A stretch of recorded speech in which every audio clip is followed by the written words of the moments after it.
Hi everyone, how's it going? Welcome to Piano Tech Radio Hour. We're letting people shuffle in to the live stream, to the Zoom call. So if you're running across this on Facebook or YouTube, have a seat, spend the hour with us. It's going to be a fun hour. We're going to talk about music and the arts and a little bit about pianos. It's going to be fun. I'll introduce the program officially in a few moments. I'll introduce our guest for the day. We just kind of banter here for just a minute so that people can get settled when you have the live stream going out. If you are out there on Facebook and YouTube, keep an eye out for some links in the chat, and you can click those to join us actually directly in the Zoom call. You can kind of chat with the other viewers in there and get a little bit closer to the action.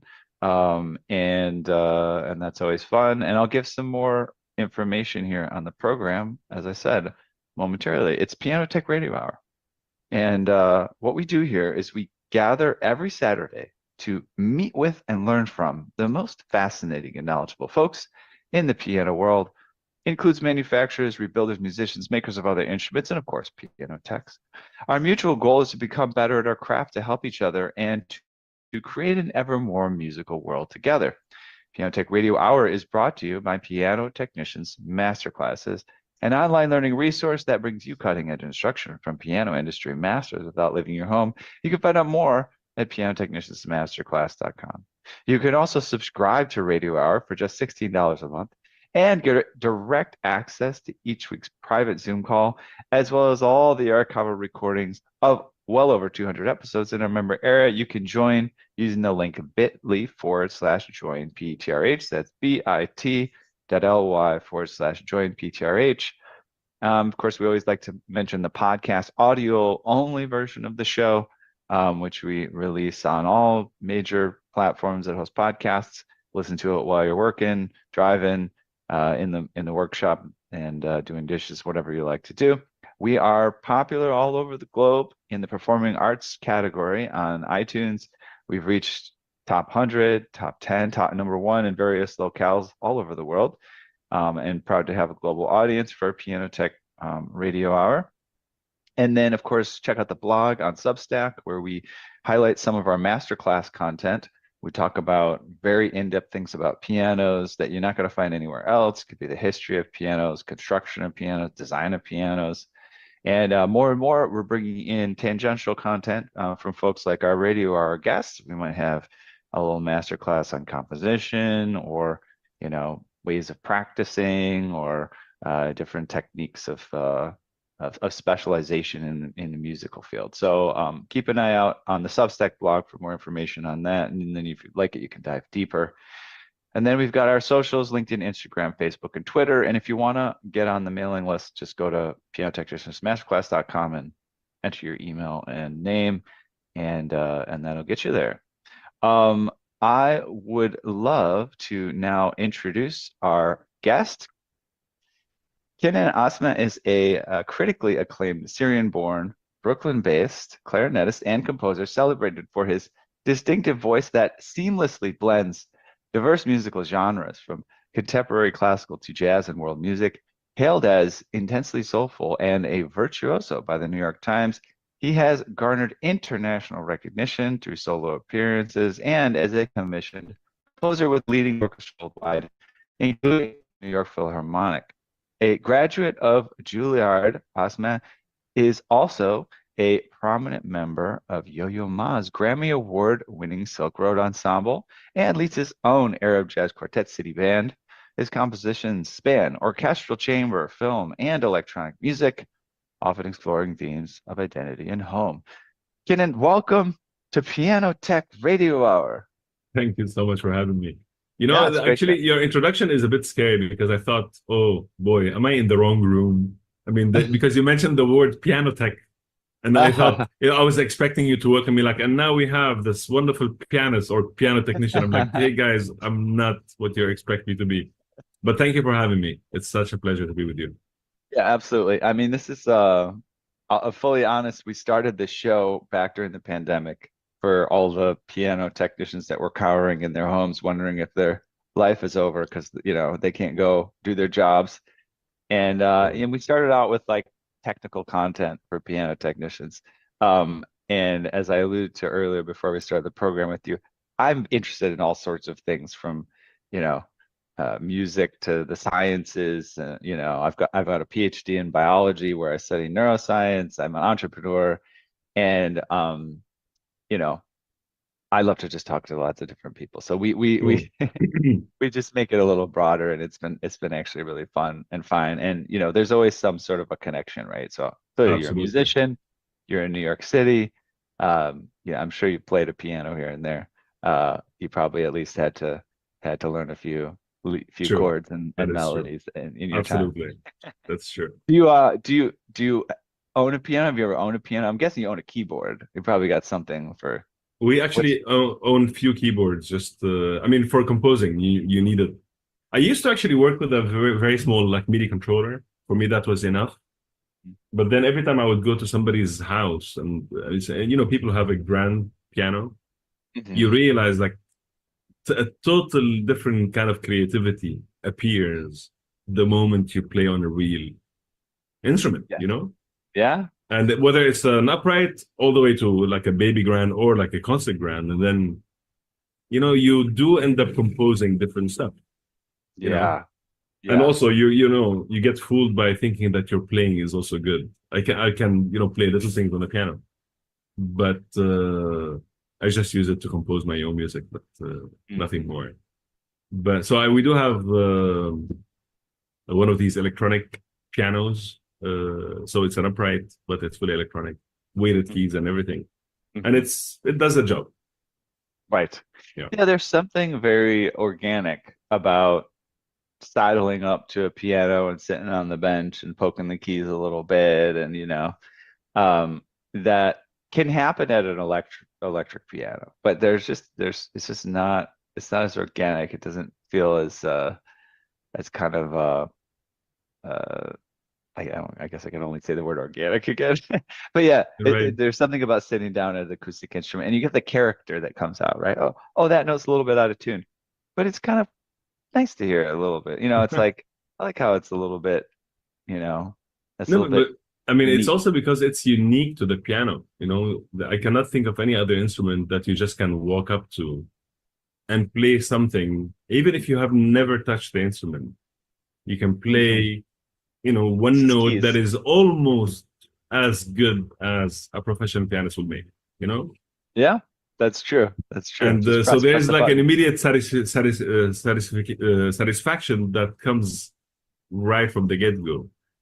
But if you're used to also to playing, lots of keyboards, the moment you hit a grand piano, realize the way of the keys, the way how the whole room vibrates with you. It's and I'm a wind player, so for me it's just like crossing a whole ocean, to just do that and press your, play a chord. For me is something that I don't get to do when I'm playing my own instrument as a Hmm. clarinetist.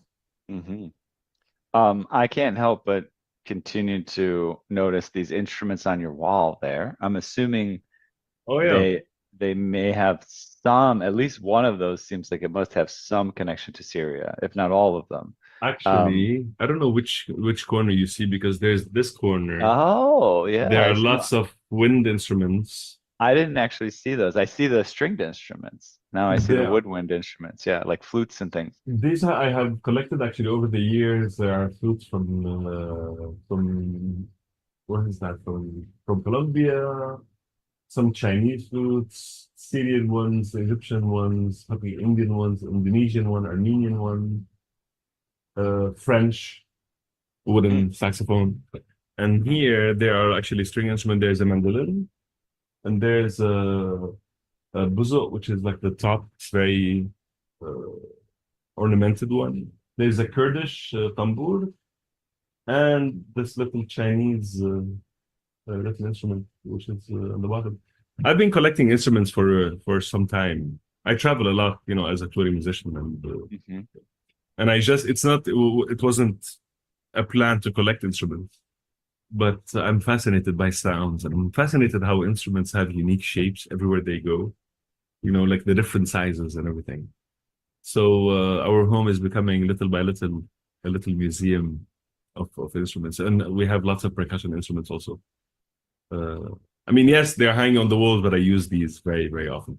You do? Okay. Yeah, I Yeah, was yeah, yeah. curious if it was just I'm trying. football in there. No, no, no, no, no. I try to learn them. With wind instruments, it's not as easy because you have to have the right amount of them, the right reeds. Sometimes some reeds you cannot find here in New York, so it's a process. But learning how the instruments sound, again, it's a challenge that you don't have with the piano. Is an exciting one. How can I produce a sound on this piece of wood and you know So tell me why the clarinet for you? Was that your first instrument? no, How no, old were you when you picked it up? my first instrument was the violin. My parents, when I was maybe 5, and my sister, actually maybe even younger, maybe 4, and my sister was 7. When my parents thought that it would be good for us to have some music lessons, I don't think my parents thought that I would become a professional musician anyway.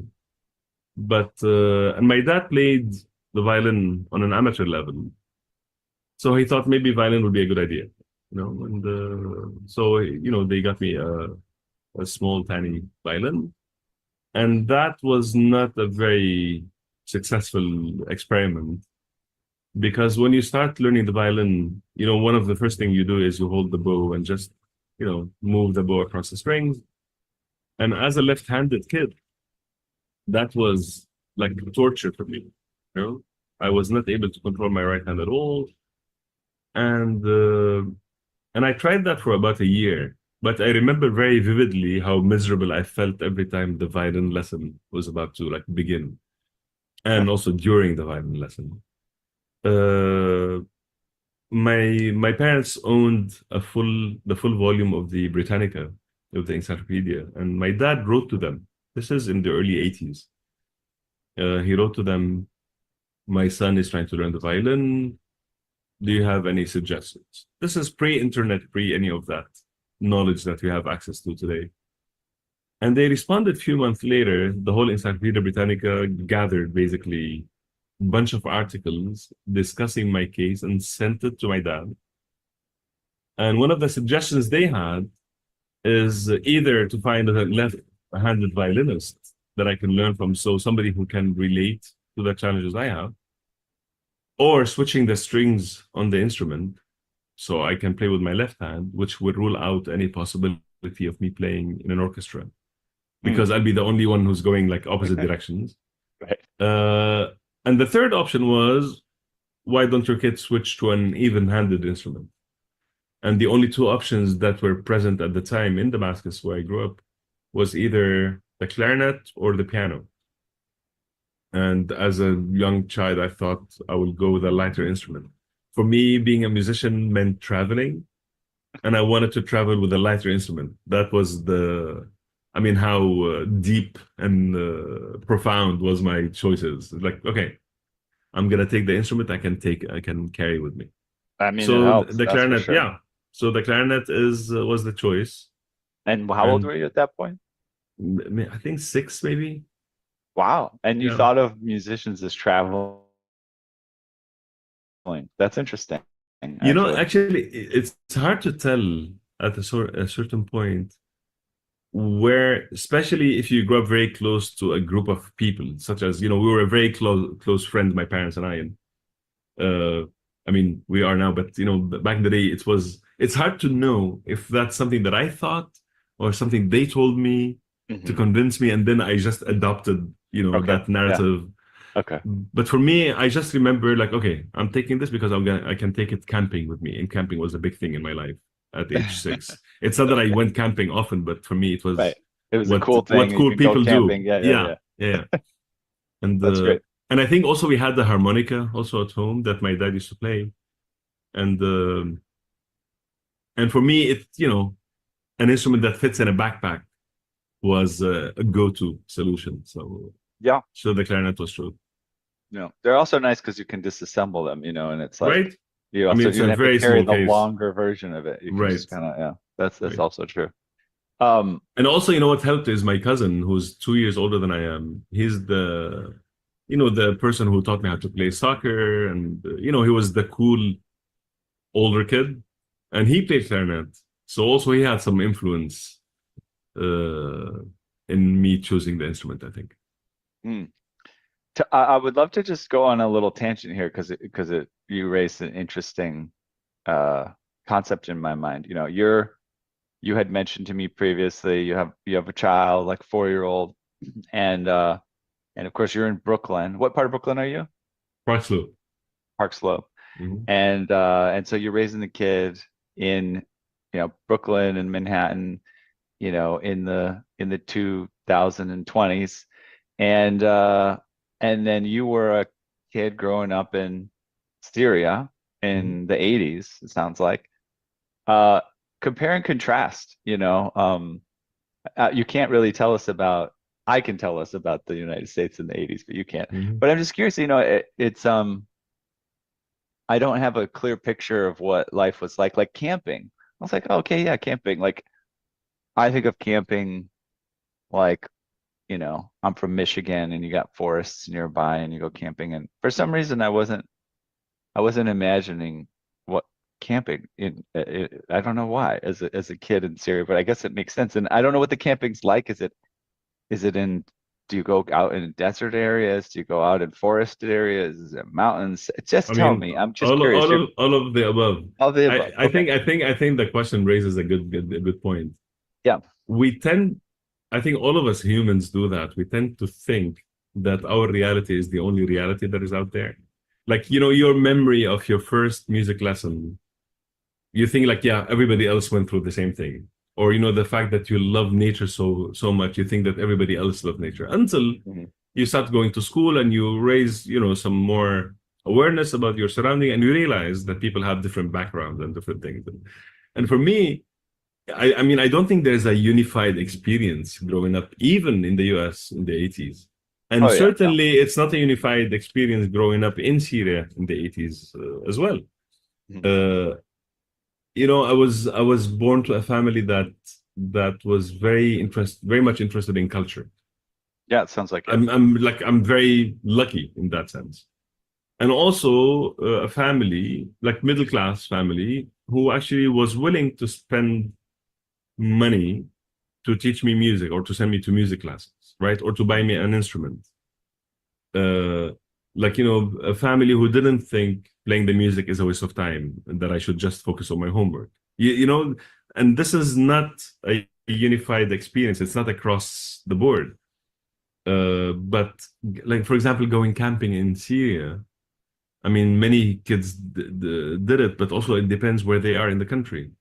For me, I used to go, like there's a green belt that surrounds Damascus, for example. We used to go and camp sometimes there. Sometimes we go to the mountains on the coastal line, gorgeous forests, and we just camp for. And this is when I was a bit older. But also, I've done some campings when you go east to more of a desert line, and I've done that too. And we hitchhike around the country. The country is big, but it's of course very small in relation to the US. You cross the whole country, I think it's a 9 or 10 hour drive from the two furthest points. But yeah, so my growing up in Syria for me was a very like a uniquely mine kind of experience. Um, but other kids did other activities too. So I mean, I guess I'm telling you all of this because I don't want people to just take me as a representative of what Oh growing up no, as a Syrian absolutely not. is. No, well, and And actually, I'm not. That's even part of what I'm thinking is I'm in some ways I'm guessing you didn't necessarily have the typical, whatever. You have your unique experience, but I was just most curious about it. I mean, just generally, not everybody's dad calls the Encyclopedia Britannica to try to figure out what no, the. no, absolutely. I mean, it's a unique, very unique situation. That's very true. That's very true.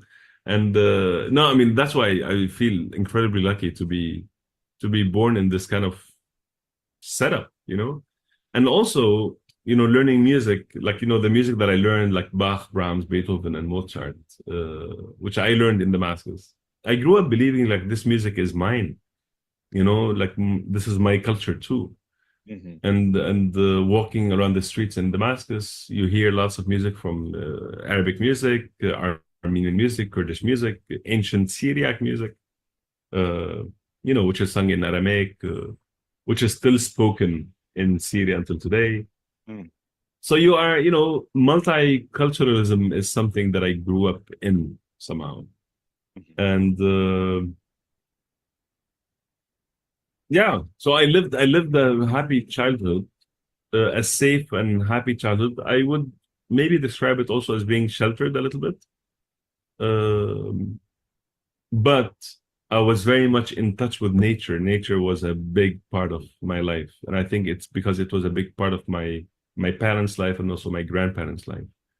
So nature, the whole vertical connection with nature and what that means, and how you contribute to nature, how you protect nature, how you harvest, how you plant, all of the like I knew exactly the season to do what and when expect this fruit and not the other fruit.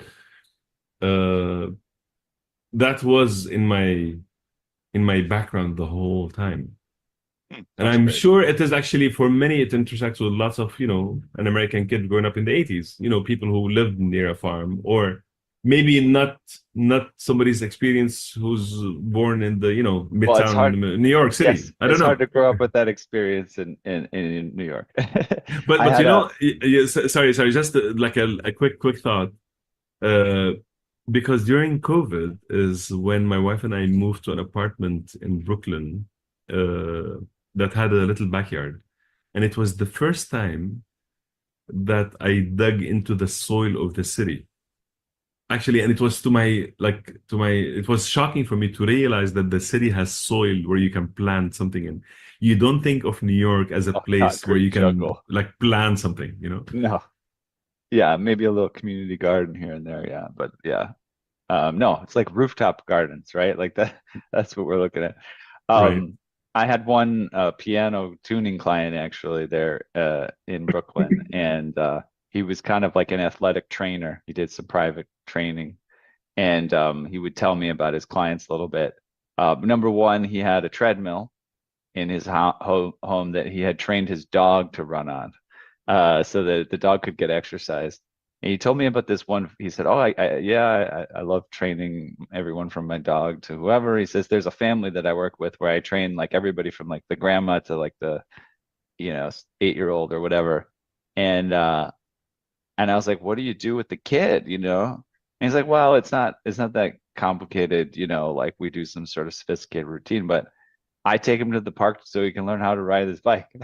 Right. And I just thought, oh, that's interesting. Yeah, I mean, I grew up in a place, it was relatively rural where a kid could just go out right outside the front door and start riding the bike around, and nobody's gonna hit him with a car or anything. And you can just kind of do it however you like. In New York, if you want to learn how to even ride a bike, teach a kid how to ride a bike, you gotta take the bike out of the Of storage course. unit or something, and then you gotta bring it on the subway over to the park, and like it's just a whole ordeal just to learn It's how to ride a bike in New York City. you're absolutely right.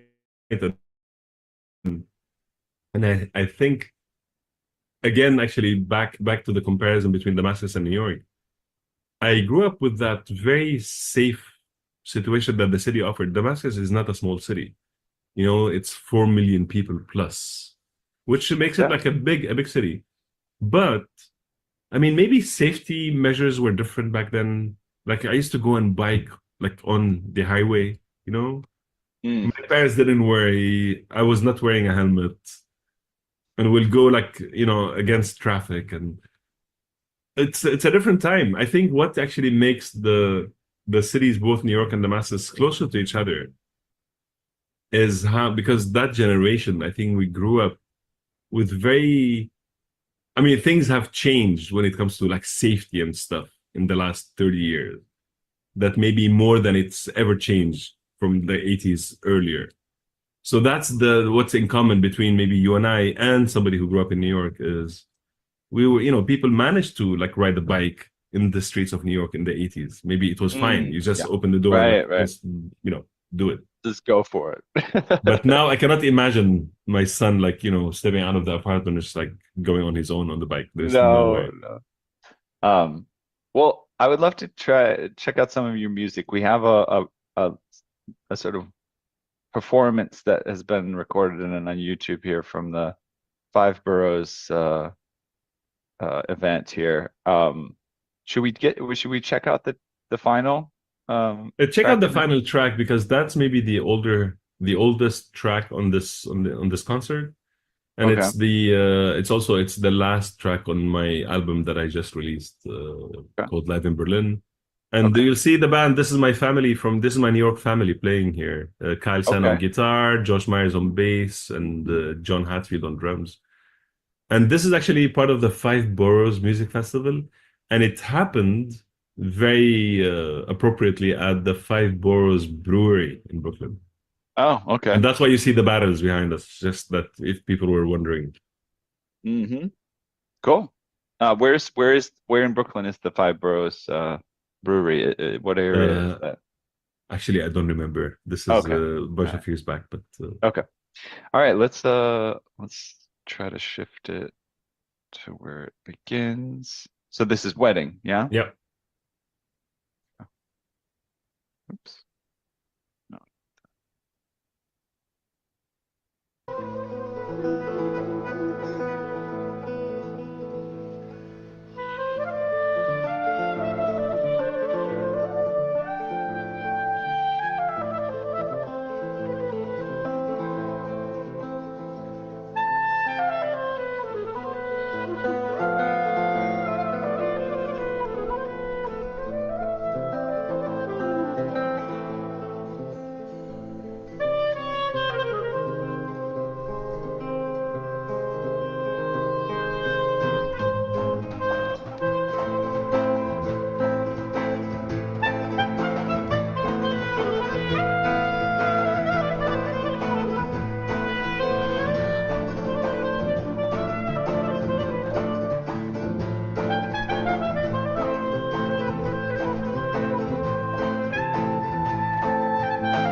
All right, we'll pause there. Right. Wonderful. Yeah, so this definitely feels like this is a composition of yours, and it feels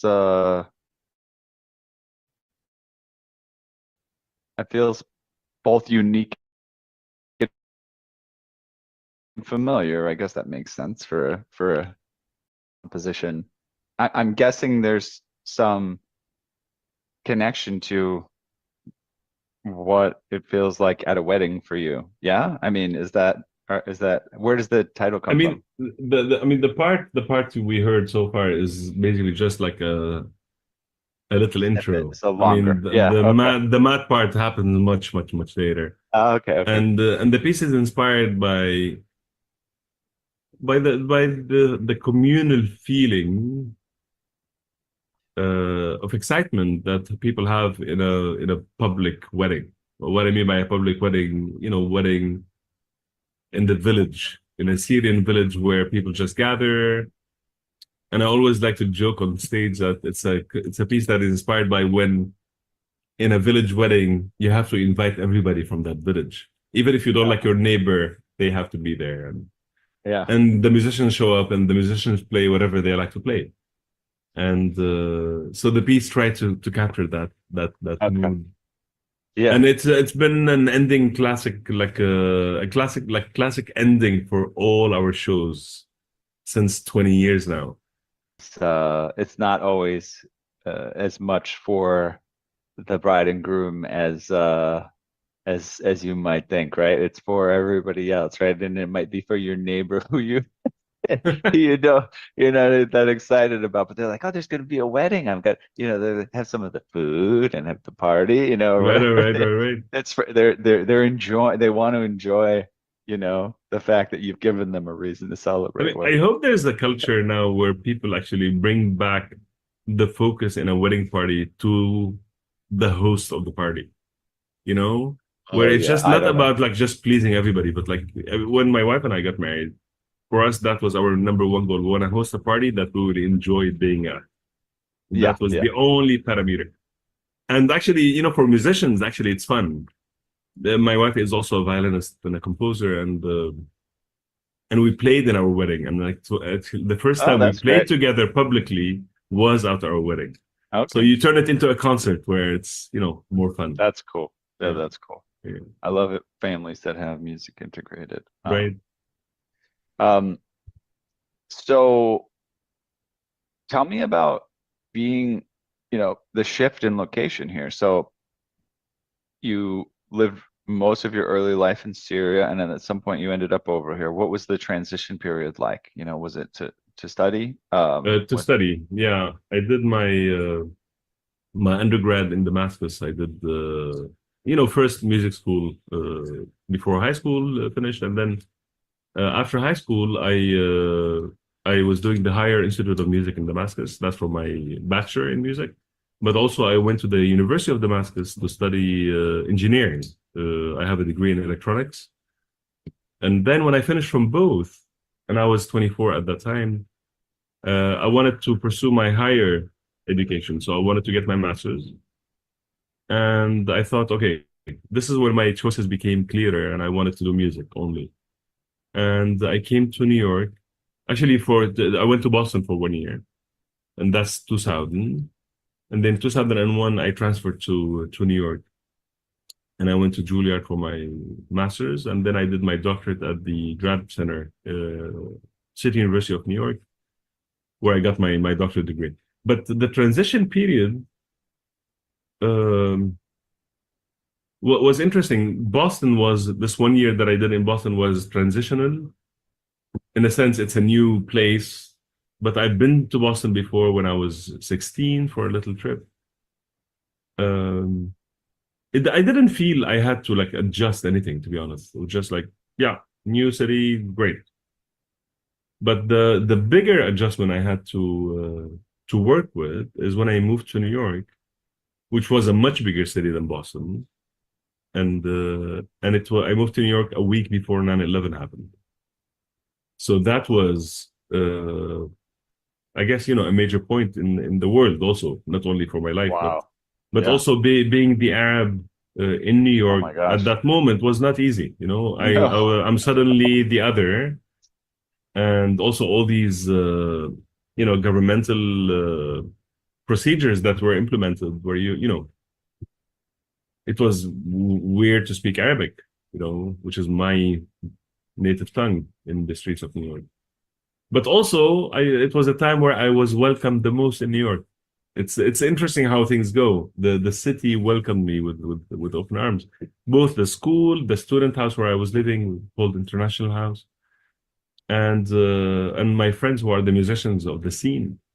Everybody was super nice, and I think when 9/11 happened, I think also it brought the city together in a wonderful way too, that included me, which was very meaningful. So I never felt I never thought of I think it was a state of mind because I never thought that I was moving to New York. I came to New York to study. It was a plan to be here for 2 or 3 years, and here I am 25 years later. I'm still in New York City. So So there was no transition because it wasn't that I have to adjust to a new reality, you know? It's I kept an active connection with home. And now I do think of both Damascus and New York as being my home cities, and I love that. Hmm. Um, yeah, I was going to ask you that question, but you kind of answered. Whether you want to stay there, how that all evolved, and it's kind of like a lo and behold type of thing. And you definitely have that New York vibe, right? It's like you can have people from all over the world, and once they get themselves in they have their little niche, in New York, and you're like, okay, you're a New Yorker now. Something happens, You know, some switch flips. I'm always like questioning what is that niche though? You know, is it I think the only niche I can think about is the openness and the place that allows you to think freely is the niche that I look for and I belong to, you know? Sure.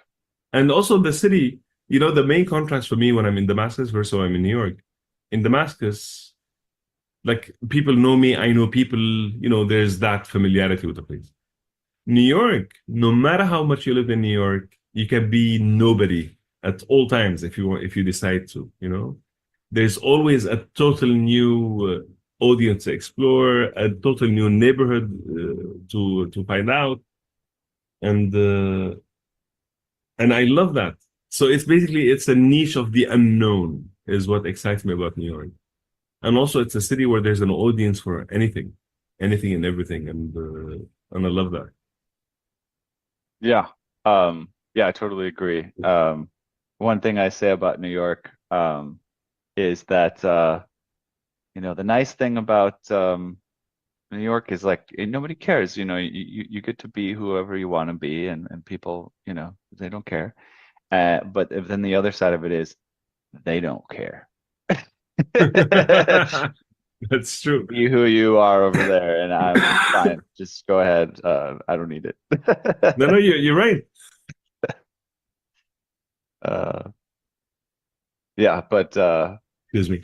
Yeah, and I think it's. I mean, maybe one of the reasons is because everybody's equally crushed by the city, so it creates some kind of solidarity among everybody, and uh, and I think that makes people also kind.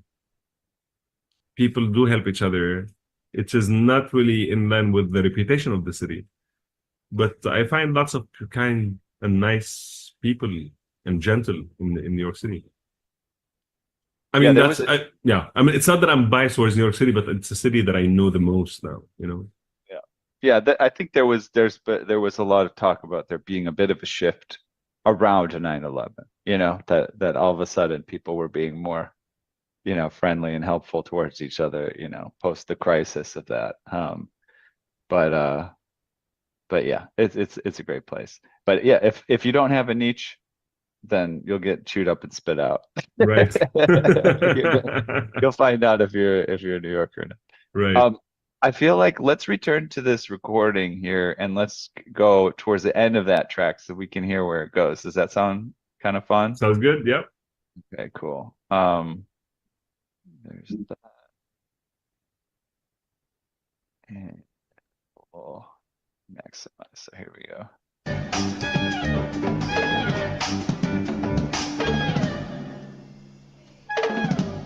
Is that the very end? It's a good place to start. It is. Okay. Yeah.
Yeah, it's it's always fun to play with these guys. And John Hatfield is a killer drummer.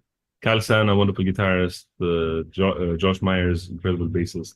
And they all have their own, own creative hats too. Kyle, for example, Kyle wrote me a concerto uh, recently that we're recording with a nice orchestra in New York. And John and I have toured a lot also together as a duo. And so there's lots of, kind of like some kind of collaboration between the band, not only among the four of us, but also with other groups. And, again, that's my family in New York. We've been playing for 20 years. So Wow. yeah. Yeah, that's great. And tell us about, because we won't have a chance to listen to the breadth of every type of music that you're making, but how much are you overlapping, for example, with the sort of jazz, crowd, or, and like I was trying to think about these musicians, like they seem like guys who are maybe playing maybe a few different genres, right? And I Mhm. think part of what I was wondering is I can't tell if any of them has any background in Syrian music, naturally. But it Not seems not like, really, not really. yeah. But I mean, everybody's open, and I think also that's a Yeah. music skill that you work you develop by collaborating, Hmm. and the city has lots of collaborators, everywhere you go, and the music I write is inspired by a multitude of traditions without being limited by any. That's the way I like to describe it. Hmm. So there's, of course, the music of Syria, whatever that means, because also it's a very complex term, uh, because it embodies, traditions from Arabic music, Kurdish music, Armenian music, whatever Syria hosts in terms of communities. But also, it's inspired by jazz. I've been living in New York for the last 35 years, so it's only natural. But also, there's some pieces where you see more my classical background as somebody who grew up playing Bach, Brahms, and Beethoven. But that's only one hat of what I wear. One of my hats. The other one, I do lots of solo appearances with orchestras that I write the music for. Also, I've composed an opera. If you just write, my name and just write opera, you'll see my opera called I have only one opera right now called Songs for Days to Come, and it was premiered in Germany about 3 years ago. And I've written pieces for the New York Phil, for the Seattle Symphony, so like this video is just one aspect of what I do, but it's an inspiring aspect because the band has been my musical lab too. I always bring sketches of pieces that I'm going to write for orchestras. I bring it to the band to test it, and to see what's possible. Yeah. I'm curious, having again left your home country and finding yourself here after 25 years. How much is there a connection that you found? Because in New York, you can find it, a connection with people of the same ethnic background or the same nationality. Or is that, you just kind of hang with whoever you hang with, It, it's a it's a great question. Because when I left Damascus, like I told you, I was not imagining myself leaving. I was just going on a 2 year trip just to do my master's. Uh, and so and then when I realized like I want to stay longer, I wanted to study longer, I became obsessed with not wanting to become an expatriate. So I kept a very active connection with home with Syria all these years. I used to go very, very often, almost like 3 or 4 times a year, just to go and play. Any possibilities for me to play in Syria, I used to take. And that stopped in 2012 because of the war that happened, and I didn't want to be part of that system, under the dictatorship, blah blah blah. So I stopped playing for 14 years. Uh, but I still don't consider myself that I left Syria, believe it or not. After all these years, I feel I'm equally present in both places. I just started to play again in Syria a couple of months ago, and the selection of friends that I have around me, like I mean, I didn't come to New York to just hang out with the other Arabs, you know. Not that there's anything wrong with that, but there's everybody in the city. I want to meet everybody. I want to connect with everybody. Naturally, of course, you are drawn towards people who are worried about the same topics and who feel passionately about certain topics. And that's again, it's the nature of human beings. But I try to think of New York not as just the pockets of immigrants, but rather a wonderful collage of human experiences that if you just go to the bar downstairs, you're able to meet somebody that you maybe never dreamt of meeting in your life. And I love that aspect. So, I mean, I have lots of friends who are Arabic speaking friends, but my circle is not limited to that. Okay. Yeah, that's great. I love that. Yeah, I try to think about what it's like living. I lived in Peru for about a year and a half at one point, and I have to say there was a natural gravitation towards, well, there was natural gravitation towards just travelers in general in the city that I was in. You know, other people that are going on trips, or they're not there. They could be from Ireland or, you know, Germany or whatever. But yeah, I think there's a little bit of a gravitation just because it's something familiar. When they speak your language, you know, it's you don't have to work so hard to. It could be hard. I don't know how your English has been your whole life, but it could be just very taxing to speak in another language that is not your primary language, and that's just like it's exhausting, you know, if that's just even if you're pretty good at it. Right, right. You know that the thing is, I think it's about um I mean, you have to believe I don't know how to put this. You have to find the ways to be the best version of yourself, you know, with the language you speak. Like when I speak in English, I know my limitations. I know what I like that doesn't work very well, and I know what things that work well.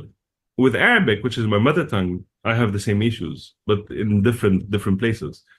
And but the moment you start to speak several languages, you become less and less the outsider. You are able to dig more vertically into people's, you know, minds and people's cultures and everything. And for me, one of the reasons when I moved to New York is I didn't want to be limited by a certain circle. I didn't want to be grouped by being the outsider because politically that's what I'm grouped often. You know, you are the outsiders who need visas to come into certain countries, you know. And also I used to go very often to Syria. So the fact that I meet another Syrian, being a Syrian or an Arab is not enough of a reason for that person to become my best friend, you know? Actually, what you think about the world, about politics, about justice, about the environment, that's what makes you my friend or not, you know? Your just background is, for me, is totally irrelevant. But what you do with this background and how you're thinking forward in your life is what makes me like choose a friend. And New York, I mean, has such an unlimited supply of wonderful souls that are come in the city. Few of them stay post 10 years of New York, and that's when you become a New Yorker. Usually, is when you know it's time to leave. And actually, interesting enough, like most of my friends who I have in New York actually are people who have lived around the same time that I did. So people who have been in the city for 24 to 25 years. Yeah. It's probably one of those things where you everybody's looking for new friends at the same time, right? Like there is that human, there's the aspect of being human where people get their friends and they're like, oh, I don't want to work to find new friends. I'm done. Right. It's probably a little bit of that. But then your kid happens, and then you discover like this total other friends who are actually the you know the parents of your kids' friends. And you realize, oh, there's still actually so much room for new friends in your life. It's wonderful how that works. Yeah. Before we start to wrap up here, one last question. You mentioned your son. Tell me about, you know, he's only about 4, but how music is affecting his life, how culture is affecting his life. Is your partner is Syrian and you met her in New York, or what? How does that? No, my partner is French Lebanese. Oh, okay. And we met actually in Jordan and Palestine during a tour with the Palestine National Symphony, Oh, which both of okay. us were invited as guests, and we did a concert in Ramallah and in Amman in 2012, and then another concert in Indonesia in Jakarta in 2013. That's how we got to know each other well. And so at home we speak three languages: Arabic, French, and English. And my son is fluent in Arabic and English. He understands French, but he doesn't use it yet. Um, he's very comfortable in the musical industry setup. He's very comfortable in any backstage you put him at. He's like totally fine. Socially, I think. I mean, we're happy because we take him with us because we don't have a support system here in New York. We're on our own. So every time we have a concert, and we're traveling together, he stays backstage with somebody, or with one of us, or with somebody, and he's very comfortable being surrounded by musicians and people with instruments. He plays a little bit the piano. I mean, little bit. He just like throws his hands on the piano. He loves xylophone, and we discovered about a year and a half that he has perfect pitch, which was very nice to discover. And he has it. We haven't found meaningful ways to use it, but starting September, we're gonna send him to like music school, uh, like twice a week kind of lessons, just to see. We don't want to force him to become a musician. Of course, he can be whatever he wants to be, but I want him to have that window of pleasure in his life the same way we have it because of music. Yeah, it's wonderful when you can just, I mean, for some people, they have to work so hard to bring music into their children's life. They don't know anything about music. They don't know how practicing works. They try to get them lessons and, you know, take them to events, whatever. And some people just don't have that background, but they long to. And so it's wonderful if you have it. And, and again, our children always surprise us. They aren't always into the same things we are or what we like, but it's great. You have that and he can have that bed and it sounds like he's got some interest in it, so that's But wonderful. but you continue to wonder, like, am I doing the right thing or not? It's Oh not yeah, you're always the doing the fact that wrong we've things. done it. Doing We the don't. wrong I things, don't don't know if worry about it's it. true. Yeah, It's all wrong. it's like trial and error. That's what's happening. But Yeah, I just hope that he loves music for me. It's not, and I want him to love music. I want him to love people and to, love the world and nature. Like, these are the basic things. How he's gonna learn this, I think we have to simply do it, and then he will see how it's done. exactly. All right, we're gonna wrap up here momentarily. Is there anything you want to share uh as your kind of final share, share website or social medias or concert or words of wisdom or anything like that?